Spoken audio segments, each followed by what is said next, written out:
Bonjour à tous, bienvenue sur CCTV français pour cette nouvelle édition du journal. Nous ouvrons avec les dernières nouvelles concernant le glissement de terrain survenu dimanche dans un parc industriel à Shenzhen, dans la province chinoise du Guangdong. Selon le dernier point de presse ayant eu lieu lundi à 9 h, heure de Beijing, au total 91 personnes étaient portées disparues. Plus de 900 personnes ont été évacuées saines et saufs et 3 personnes sont blessées. 7 personnes ont été sauvées et amenées à l'hôpital, aucune dans un état critique. 33 bâtiments ont été ensevelis par le glissement de terrain qui s'est déclenché dans le parc industriel de Hangtaiyu vers 11h40 du matin, laissant plus de 100 000 mètres carrés de débris sur le site. Un quartier général de secours a été mis en place et plus de 2000 professionnels mobilisés, dont des policiers, des pompiers et des travailleurs médicaux. Des signes de vie ont été détectés à 3 endroits du site. Les efforts de secours ont été freinés par une série d'obstacles, parmi lesquels la pluie, le peu de visibilité la nuit et la grosse quantité de boue. Le secrétaire du parti de la ville dirige les opérations de secours. Nous faisons tout ce qui est en notre pouvoir pour l'opération de secours. L'effondrement s'est produit sur une grande surface et au moins 500 pompiers ont été mobilisés jusqu'à présent. L'opération de secours nécessite un haut niveau d'expertise et fait face à de grandes difficultés, mais nous faisons tout ce que nous pouvons. 200 autres pompiers vont être déployés aux côtés d'un escadron spécial de secouristes de la police militaire. La Commission nationale du planning familial et de la santé a envoyé 3 équipes d'experts de Beijing à Shenzhen pour aider aux opérations de secours. Les hôpitaux de la province du Guangdong ont également formé une équipe d'urgence. Les autorités de Shenzhen indiquent que 16 véhicules médicaux sont sur le site. Plus de 900 personnes ont été sorties des décombres et transférées à l'hôpital. 3 personnes sont dans un état grave, tandis que les autres ne souffrent que de blessures légères. Li Rongyuan a échappé au glissement de terrain mortel. Il est également parvenu à sauver sa grand-mère de 78 ans. Je l'ai portée dans mes bras. Quand je l'ai prise, ma jambe gauche était enfoncée presque jusqu'au genou. Malgré cela, j'ai réussi à la porter et à courir.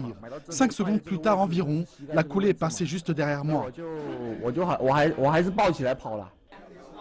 Li Rongyuan et sa grand-mère ont frôlé la mort. Tout s'est joué à quelques secondes. D'autres ont été moins chanceux. Plusieurs personnes ont été sorties des décombres et envoyées dans les hôpitaux situés à proximité. Ils sont tous dans un état stable, sans blessures graves. Quelques fractures, quelques coupures et des bleus. Rien de véritablement grave. Le plus jeune survivant est un garçon âgé d'à peine 8 ans. Il raconte son aventure. Le glissement de terrain était vraiment terrifiant. Nous avons sauté du bâtiment, mon père me portait. Les opérations de secours se poursuivent et les autorités locales ont bon espoir de retrouver de nouveaux survivants.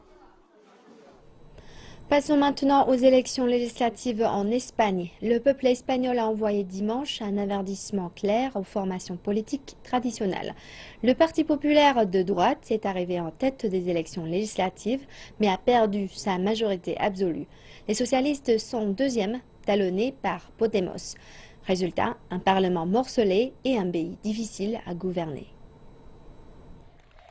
Les conservateurs du Parti populaire au pouvoir depuis 2011 ont remporté 121 sièges sur 350 au Parlement, soit 65 sièges de moins qu'en 2011, et loin de la majorité absolue qui leur permettrait d'être investis sans souci.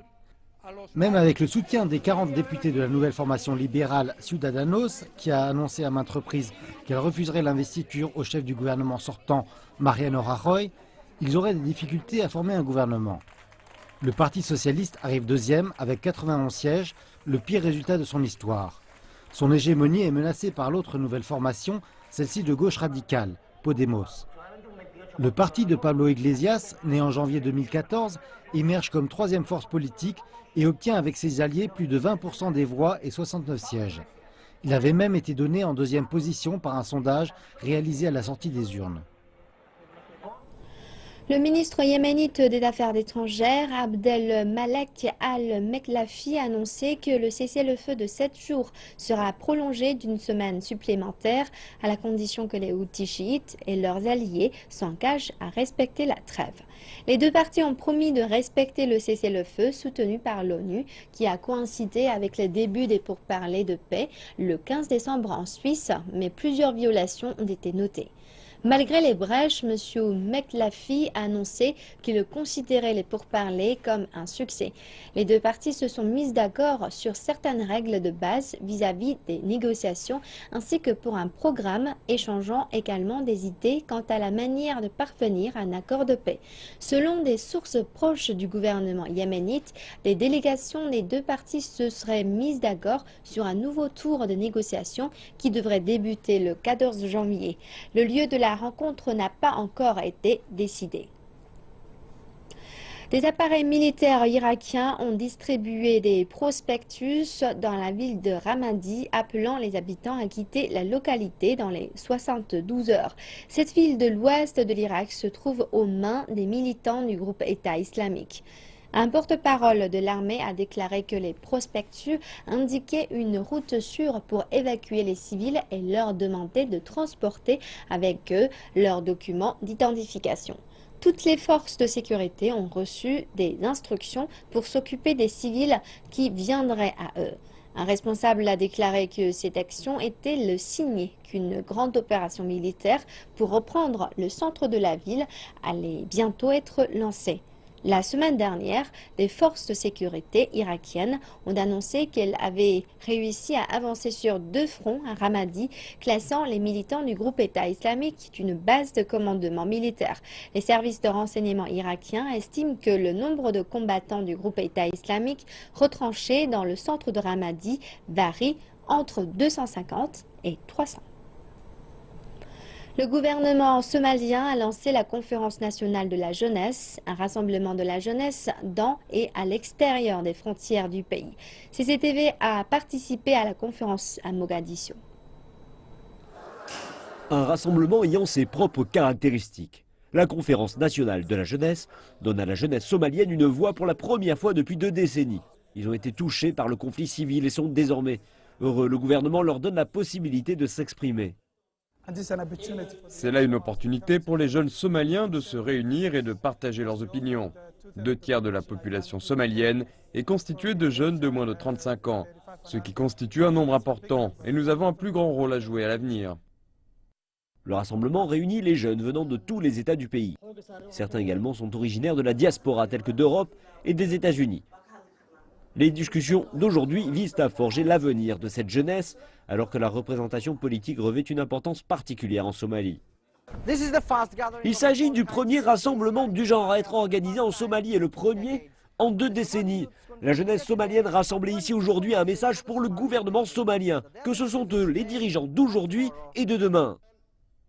Le Premier ministre somalien a cependant indiqué que son administration accorderait la priorité aux intérêts de la vaste population jeune du pays, à la recherche de vie meilleure. Notre jeunesse est confrontée et continue de faire face à nombre de défis. Ils sont devenus les victimes de l'extrémisme. Ils ont été contraints de rejoindre des groupes militants. Certains ont dû fuir le pays à la recherche d'une vie meilleure ailleurs. Mon administration combattra sans relâche pour mettre un terme à cette migration de la jeunesse somalienne.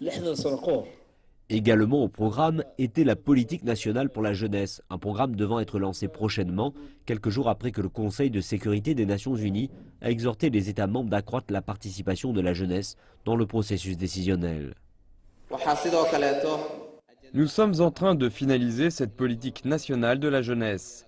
Nous allons également former un congrès national de la jeunesse qui s'intéressera aux problématiques de la jeunesse, pas uniquement dans les grandes villes, mais aussi dans les localités populaires et rurales. Ces jeunes seront la voix de la jeunesse somalienne dans tout le pays. La conférence a été saluée en tant que succès par beaucoup, mais la jeunesse somalienne déclare vouloir des emplois. Pas seulement une conférence, et à moins que cela se réalise enfin, nombreux sont ceux qui continueront à fuir le pays à la recherche d'une vie meilleure ailleurs. Merci de nous retrouver pour la seconde partie de cette édition. Passons tout de suite à l'actualité chinoise présentée par George Zi. Bonjour. Bonjour Julie. Quel est le premier sujet à développer dans cette partie? Nous allons ouvrir cette partie avec une page économie. Les plus hauts dirigeants de la Chine devraient conclure aujourd'hui leur conférence centrale sur le travail économique. La réunion à huis clos devrait accoucher d'un document clé fixant l'agenda national pour l'économie et traçant les plans pour 2016. Une tâche clé est de fixer les objectifs de croissance du PIB de l'an prochain. Parmi les experts, il est largement anticipé que le taux de croissance annuel soit fixé entre 6,6 et 6,8%. Des experts disent que la recherche d'une croissance économique stable sera toujours l'objectif principal pour l'an prochain, alors que 2016 est la première année du 13e plan quinquennal du pays et qu'il pourrait y avoir des pressions économiques à la baisse. Un autre point important concerne les réformes structurelles et comment mettre à niveau le schéma de développement d'un modèle tiré sur les investissements et les exportations à un modèle tiré par l'innovation et la consommation. L'économie chinoise a été confrontée cette année à une pression sans précédent. Avec la reprise économique mondiale qui tourne au ralenti et la surcapacité de certaines industries en Chine, l'économie nationale se retrouve au milieu d'une nouvelle normalité. Et la restructuration économique a été une phrase clé cette année. Il y a quelques jours, un nouveau groupe industriel a été lancé dans la zone du parc des sciences de Zhongguancun à Beijing. Il s'agit du couloir de mégadonnées Beijing-Tianjin-Hebei. Beijing se concentrera sur la recherche et le développement. Tianjin prévoit de construire des centres de fabrication d'équipements et Changde et Zhangjiakou, dans la province du Hebei, aideront à conserver les données. L'industrie des mégadonnées devrait permettre la création de plus de 500 entreprises de gestion de ce secteur et devrait gérer un revenu de près de 500 milliards de dollars, ainsi qu'un ensemble industriel disposant d'une chaîne industrielle complète. Utiliser la haute technologie pour créer une nouvelle ceinture industrielle est l'une des réformes envisagées pour cette région Beijing-Tianjin-Hebei. Les réformes sont conduites sous une pression sans précédent de l'économie. Les problèmes de structure économique sont croissants et les ressources, tout comme l'environnement, sont surchargés et les piliers traditionnels de l'industrie observent des excès de la capacité de production.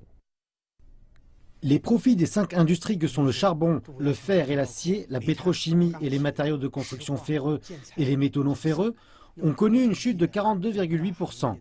Cela indique un important changement structurel qui est l'affaiblissement des industries énergétiques traditionnelles. Lors d'une réunion clé du Parti communiste en octobre dernier, le président Xi Jinping a introduit le concept de développement passant par l'innovation, la coordination, le développement vert, l'ouverture et le partage. Le nouveau concept de développement a fourni une direction importante à la restructuration économique et à l'amélioration industrielle. 3 stratégies, une ceinture et une route, le développement collaboratif de la région Beijing-Tianjin-Hebei et la ceinture économique du fleuve Yangtze ont été discutés lors de la conférence centrale économique de travail de l'année passée. Et les plans détaillés y ont été présentés cette année. Les stratégies de la ceinture économique du fleuve Yangtze et du développement collaboratif de la région Beijing-Tianjin-Hebei ont permis la promotion d'une future évolution industrielle des régions centrales et de l'ouest de la Chine. Il s'agit là d'une optimisation de l'agencement industriel. Également cette année, le Conseil des affaires d'État a dévoilé un plan national sur 10 ans appelé « Fabriquer en Chine 2025 ». L'objectif est de transformer la Chine d'un géant manufacturier vers une puissance manufacturière mondiale. Les statistiques montrent qu'au cours des 3 premiers trimestres de l'année, les industries de haute technologie ont enregistré une croissance de 10,4%, soit 4,2% plus rapide que la croissance industrielle générale. Les chiffres de novembre montrent que le taux de croissance industrielle était de 6,2%, soit le niveau le plus élevé en 5 mois. Et l'industrie des équipements de haute technologie a émergé en tant qu'importante force motrice du développement. Cette année, la Chine a signé des accords sur le nucléaire d'une valeur dépassant les 10 milliards de dollars avec plusieurs pays, dont le Royaume-Uni, l'Argentine et le Kenya. Dimanche a marqué le 16e anniversaire de l'établissement de la région administrative spéciale de Macao et de son retour dans le giron de la Chine. Des centaines de personnes ont participé à la cérémonie de levée de drapeau sur la place du Lotus.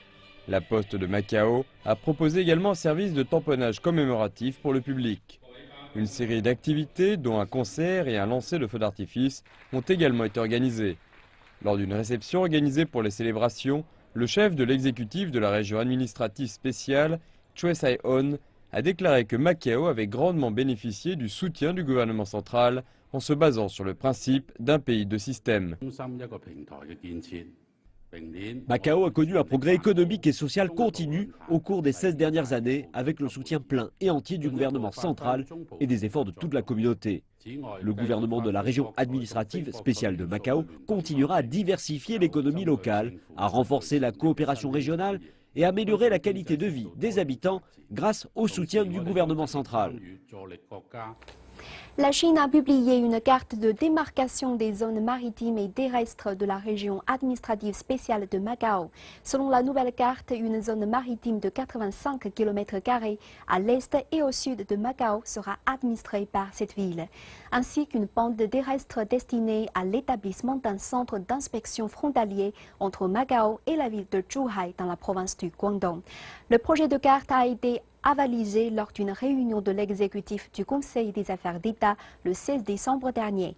La nouvelle carte est entrée dimanche en vigueur quand le Premier ministre chinois Li Keqiang a signé le décret de publication. Le plus grand constructeur de maisons chinois Wanke a déclaré qu'il allait mettre en œuvre dans les 30 jours à venir le plan de restructuration de son hôpital suite à la suspension de la cotation du titre sur les marchés financiers chinois à la demande du groupe. Cette décision implique que les échanges d'actions Wanke ne reprendront au plus tard qu'au 18 janvier prochain. Le week-end dernier, de nombreux rapports ont indiqué que Wanke pourrait entériner certains partenariats afin de conserver le contrôle de l'entreprise. Parmi les partenaires possibles, on retrouve COFCO, le plus grand groupe de production alimentaire de la Chine. Mais pour le moment, cette information n'a pas été confirmée. COFCO a également démenti toutes les rumeurs de prise de participation dans le capital de Wanke. Par ailleurs, Foresea Life Insurance, un des principaux acheteurs des titres Wanke, a déclaré que tout le capital investi en actions était conforme aux exigences des autorités de régulation. Les analystes ont rappelé que le groupe Wanke avait toujours besoin de l'apport extérieur de capital, voire d'une alliance, pour conserver le contrôle de l'entreprise.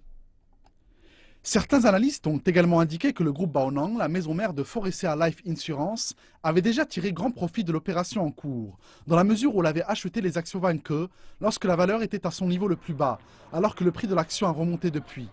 La guerre des mots a débuté la semaine dernière avec les propos du fondateur du groupe Wanke, Wang Shi, qui a déclaré ne pas vouloir du groupe Baonang dans le capital de son entreprise en raison de son manque de crédibilité. La commission de régulation des marchés financiers chinois a déclaré qu'elle n'allait pas intervenir dans l'ouverture du capital du constructeur chinois, tant que les opérations d'acquisition restent conformes aux lois et aux règlements en vigueur. Les opérations d'acquisition se déroulant entre des entités appartenant au marché financier restent dans le cadre de ces derniers. Tant que les entités concernées agissent dans le respect des lois et des règlements en vigueur, nos départements de la régulation n'interféreront pas dans ces opérations. Quant à la question des leviers, nous n'avons pas encore connaissance de tous les détails et nous devons poursuivre nos efforts pour parvenir à une maîtrise complète. Et voilà, c'est la fin de cette partie. Et maintenant, retour au plateau. Julie, c'est à vous. Merci pour toutes ces informations sur l'actualité chinoise. Et c'est ainsi que se termine notre journal. Merci de nous avoir suivis. Excellente suite de programme sur CCTV français. À bientôt.